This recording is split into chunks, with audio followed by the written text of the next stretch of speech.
Habari gani Mwanakewe TV, kama ni mara yako ya kwanza tafadhali subscribe na turn on notification. Karibu katika ulimwengu wa siasa. Jina langu ni Diwakewe TV. Makamu mwenyekiti wa chama cha demokrasia na maendeleo Chadema John Heche katika mtandao wa Twitter amethibitisha kwamba chama cha demokrasia na maendeleo Chadema kimeshakabidhi ripoti ya utekaji duniani katika mahakama ya haki za binadamu The Hague. Nataka nisome kile ambacho ameandika John Heche katika mtandao wa Twitter na nukuu: Umoja wa Mataifa, Baraza Kuu la Haki za Binadamu imekabidhiwa ripoti ya utekaji duniani kwa mara ya kwanza katika historia ya Tanzania. Tumetajwa kwenye orodha ya nchi zinazoteka, kupoteza na kuua watu, kuumiza wanasiasa na wapinzani.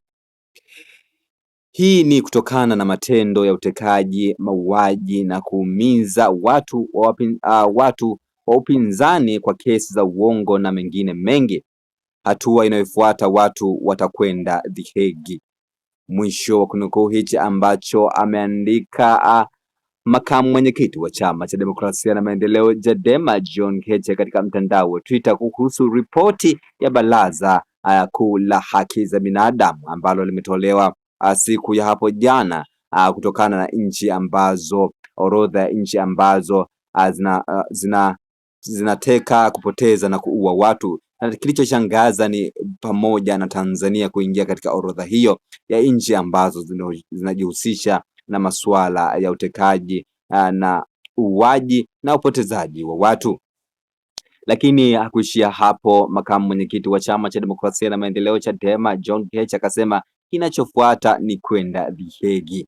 Una maoni gani kwa hichi ambacho ameandika makamu mwenyekiti wa chama cha demokrasia na maendeleo Chadema John Heche katika mtandao wa Twitter? Ningependa uweze kutoa maoni yako katika sehemu ya comment section. Jina langu ni Diwakewe TV. Karibu katika masuala ya kisiasa. Bye bye.